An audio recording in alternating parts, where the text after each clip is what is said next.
ঘরটার অবস্থাটা কে করলে এরকম? কে? আমি? তুই পড়াশোনা করবি না? তুই পড়াশোনা করবি না? পড়াশোনা করিস? আমি দেখতে পাই না?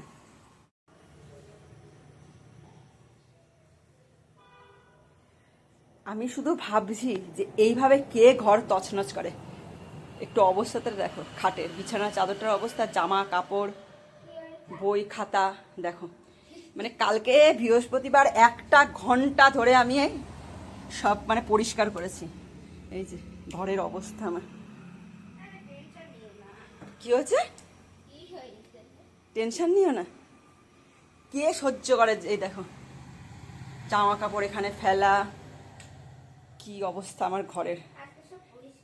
আজকে নাকি সব পরিষ্কার করে আমি বাড়ি থেকে চলে যাচ্ছি। আমি আর ভালো লাগছে না আমার এইভাবে অত্যাচারটা। কে সহ্য করে?